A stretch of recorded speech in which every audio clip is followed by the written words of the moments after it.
ಇವತ್ತು ನಾವು ಶ್ರೀ ಸ್ವರ್ಣಗೌರಿ ವ್ರತದ ಕಥೆಯನ್ನು ಕೇಳಿ ತಿಳಿಯೋಣ. ಈ ಕಥೆಯನ್ನು ಸೂತ ಪುರಾಣಿಕರು ಶೌನಕಾದಿ ಮಹರ್ಷಿಗಳಿಗೆ ಹೇಳುತ್ತಾ ಇದ್ದಾರೆ. ಕೈಲಾಸದಲ್ಲಿ ಪಾರ್ವತಿ ಸಹಿತನಾಗಿ ಆಸೀನನಾಗಿದ್ದಂತಹ ಪರಮೇಶ್ವರನನ್ನು ಕುರಿತು ಅವನ ಮಗ ಷಣ್ಮುಖ ಸ್ವಾಮಿ, ಎಲೈ ಪರಮೇಶ್ವರ, ಸಮಸ್ತ ಲೋಕಾನುಗ್ರಹಕಾರಕವೂ ಪುತ್ರ ಪೌತ್ರಾಭಿವೃದ್ಧಿಕರವೂ ಸರ್ವ ಐಶ್ವರ್ಯಪ್ರದವಾದಂತಹ ಒಂದು ವ್ರತವನ್ನು ಹೇಳು ಅಂತ ವಿನಯದಿಂದ ಕೇಳುತ್ತಾನೆ. ಆಗ ಈಶ್ವರ, ಎಲೈ ಕುಮಾರ, ಸ್ವರ್ಣಗೌರಿ ವ್ರತ ಅಂತ ಒಂದಿದೆ, ಅದು ಜನರಿಗೆ ಸಂಪತ್ತುಗಳನ್ನು ಮಹಾಪುಣ್ಯವನ್ನು ಕೊಡುವಂತಹದ್ದು ಅಂತ ಹೇಳಿ ವ್ರತದ ಮಹಾತ್ಮೆಯನ್ನು ಹೇಳುತ್ತಾನೆ. ಅದರ ಕಥೆಯನ್ನು ಮುಂದೆ ಕೇಳೋಣ. ಪೂರ್ವದಲ್ಲಿ ಸರಸ್ವತಿ ತೀರದಲ್ಲಿ ವಿಮಲಾಪುರ ಅಂತ ಒಂದು ಪಟ್ಟಣ ಇತ್ತು. ಅಲ್ಲಿ ಚಂದ್ರಪ್ರಭ ಅಂತ ಒಬ್ಬ ಅರಸನು ಆಳ್ತಾ ಇದ್ದ. ಆ ದೊರೆಗೆ ಸೌಂದರ್ಯವತಿಯರಾದ ಇಬ್ಬರು ಪತ್ನಿಯರಿದ್ದರು. ರಾಜನಿಗೆ ಹಿರಿಯ ಪತ್ನಿ ಅಂತಂದರೆ ಅಧಿಕ ಪ್ರೀತಿ. ಒಮ್ಮೆ ಚಂದ್ರಪ್ರಭ ಬೇಟೆಗೆಂದು ಅರಣ್ಯಕ್ಕೆ ಹೋಗ್ತಾನೆ. ಬೇಟೆಯಾಡ್ತಾ ಆಡ್ತಾ ಅವನಿಗೆ ಬಾಯಾರಿಕೆ ಆಗ್ತದೆ. ನೀರಿಗಾಗಿ ಹುಡುಕ್ತಾ ಹೋದಾಗ ಅರಳಿದ ಕಮಲಗಳಿರುವಂತಹ ಸುಂದರವಾದ ಸರೋವರವನ್ನು ಕಾಣ್ತಾನೆ.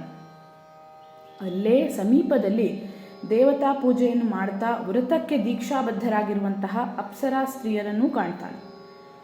ಅವರ ಹತ್ರ ಹೋಗಿ, ಹೇ ಅಪ್ಸರಾ ಸ್ತ್ರೀಯರೇ, ನೀವು ಯಾವ ವ್ರತವನ್ನು ಮಾಡ್ತಾ ಇದ್ದೀರಿ, ದಯವಿಟ್ಟು ನನಗೆ ತಿಳಿಸಿಕೊಡ್ತೀರಾ ಅಂತ ಕೇಳ್ತಾನೆ. ಆಗ ಅವರು, ನಾವು ಶ್ರೀ ಸ್ವರ್ಣಗೌರಿ ವ್ರತವನ್ನು ಮಾಡ್ತಾ ಇದ್ದೇವೆ. ಈ ವ್ರತ ಮಹಾಶ್ರೇಷ್ಠವಾದಂತಹ ವ್ರತ. ಇದನ್ನು ಭಾದ್ರಪದದ ಶುದ್ಧ ತದಿಗೆಯ ದಿನ ಆಚರಿಸಬೇಕು. 16 ವರ್ಷ ವ್ರತವನ್ನು ಮಾಡಬೇಕು ಅಂತ ಹೇಳ್ತಾರೆ. ಇದನ್ನು ಕೇಳಿದ ರಾಜ ಶ್ರೀ ಸ್ವರ್ಣಗೌರಿಯನ್ನು ಪೂಜಿಸಿ 16 ಗ್ರಂಥಿ ಇರುವ ದಾರವನ್ನು ಬಲಗೈಯಲ್ಲಿ ಧರಿಸಿ ತನ್ನ ಮನೆಗೆ ಬರ್ತಾನೆ. ಮನೆಗೆ ಬಂದು ಇಬ್ಬರು ಹೆಂಡತಿಯರಿಗೂ ಈ ವ್ರತದ ಬಗ್ಗೆ ಹೇಳ್ತಾನೆ. ಹಿರಿಯ ಪತ್ನಿ ಸಿಟ್ಟಿನಿಂದ ಗಂಡನ ಕೈಯಲ್ಲಿದ್ದಂತಹ ವ್ರತದ ದಾರವನ್ನು ಕಿತ್ತು ಮನೆಯ ಹೊರಗಡೆ ಇದ್ದಂತಹ ಒಣಗಿದ ಗಿಡದ ಮೇಲೆ ಹಾಕ್ತಾಳೆ. ರಾಜ ಹೇಳ್ತಾನೆ, ಹೀಗೆಲ್ಲ ಮಾಡಬೇಡ, ಇದು ಸರಿಯಲ್ಲ ಅಂತ. ಆದರೆ ಆಕೆ ಅವನ ಮಾತನ್ನು ಕೇಳಲೇ ಇಲ್ಲ. ಆ ಒಣಗಿದ ಗಿಡ ದಾರದ ಮಹಿಮೆಯಿಂದ ಚಿಗುರ್ತದೆ, ಹೂವು ಹಣ್ಣಿನಿಂದ ತುಂಬಿ ಹೋಗುತ್ತೆ. ಇದನ್ನು ನೋಡಿದಂತಹ ಕಿರಿಯ ಪತ್ನಿ, ರಾಜನ ಕಿರಿಯ ಪತ್ನಿ, ಆ ದಾರವನ್ನು ತಗೊಂಡು ಆಕೆ ತನ್ನ ಕೈಯಲ್ಲಿ ಧರಿಸ್ತಾಳೆ. ಗಂಡನಿಗೆ ಅತ್ಯಂತ ಪ್ರೀತಿ ಪಾತ್ರಳಾಗಿ ಐಶ್ವರ್ಯ ಸಂಪನ್ನಳು ಕೂಡ ಆಗ್ತಾಳೆ ಆಕೆ. ಹಿರಿಯ ಹೆಂಡತಿ ವ್ರತ ಅಪಚಾರ ದೋಷದಿಂದ ರಾಜನಿಂದ ನಿರಾಕರಿಸಲ್ಪಟ್ಟು ಕಾಡಿಗೆ ಹೋಗ್ತಾಳೆ.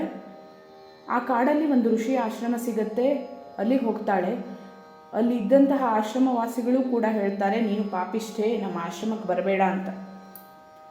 ಹಾಗೆ ಆಕೆ ಕಾಡಿನಲ್ಲಿ ಅಲೆದಾಡ್ತಾ ಇರಬೇಕಾದ್ರೆ ಗಣಪತಿಯನ್ನು ನೋಡ್ತಾಳೆ. ಗಣಪತಿ ಧ್ಯಾನವನ್ನು ಮಾಡ್ತಾಳೆ. ಲಕ್ಷ್ಮಿಯನ್ನು ನೋಡ್ತಾಳೆ. ಅವಳ ಗುಣಗಾನವನ್ನು ಮಾಡ್ತಾ ಮುಂದೆ ಹೋಗ್ತಾಳೆ. ಆಕೆಗೆ ಈಗ ಗೌರಿಯನ್ನು ಧ್ಯಾನ ಮಾಡಬೇಕಿತ್ತು. ಸ್ವಲ್ಪ ಮುಂದೆ ಹೋದಾಗ ಆಕೆಗೆ ಶ್ರೀ ಸ್ವರ್ಣಗೌರಿ ವ್ರತ ಮಾಡ್ತಾ ಇರುವವರು ಕಾಣಿಸ್ತಾರೆ. ಸಂತೋಷದಿಂದ ಆಕೆ ಭಕ್ತಿಯಿಂದ ಆ ದೇವಿಯ ಸ್ತುತಿಯನ್ನು ಮಾಡಿ ನಮಸ್ಕಾರ ಮಾಡ್ತಾಳೆ. ಸ್ವರ್ಣಗೌರಿ ದೇವಿಗೆ ಇದರಿಂದ ಖುಷಿ ಆಗ್ತದೆ. ಆಕೆ ಸಂತುಷ್ಟಳಾಗಿ ರಾಜಪತ್ನಿಗೆ ಸೌಭಾಗ್ಯಾದಿ ವರವನ್ನು ಕೊಟ್ಟು ಅಂತರ್ಧಾನಳಾಗ್ತಾಳೆ. ಈ ವ್ರತವನ್ನು ಮಾಡಿದ್ದರಿಂದ ಮುಂದೆ ಆಕೆ ಪತಿಯೊಂದಿಗೆ ಬಹುಕಾಲ ಸೌಖ್ಯದಿಂದ ಬಾಳಿ ಕೊನೆಗೆ ಶಿವ ಸಾಯುಜ್ಯ ಮುಕ್ತಿಯನ್ನು ಪಡೆಯುತ್ತಾಳೆ. ಈ ಸ್ವರ್ಣಗೌರಿ ವ್ರತವನ್ನು ಯಾವ ಸ್ತ್ರೀಯರು ಭಾದ್ರಪದ ಮಾಸದ ಶುಕ್ಲ ತದಿಗೆಯ ದಿನ ಮಾಡ್ತಾರೋ ಅವರ ಎಲ್ಲ ಇಷ್ಟಾರ್ಥ ಸಿದ್ಧಿಯಾಗಿ ಮೋಕ್ಷ ಲಭಿಸ್ತದೆ ಅಂತ ಈ ವ್ರತದ ಮಹಾತ್ಮೆ ಹೇಳುತ್ತೆ. ಇಲ್ಲಿಗೆ ಸ್ಕಂದ ಪುರಾಣದ ಸೂತ ಮಹರ್ಷಿಗಳು ಶೌನಕಾದಿ ಋಷಿಗಳಿಗೆ ಹೇಳಿದಂತಹ ಶ್ರೀ ಸ್ವರ್ಣಗೌರಿ ವ್ರತದ ಮಹಾತ್ಮೆಯ ಕಥೆ ಮುಗೀತು.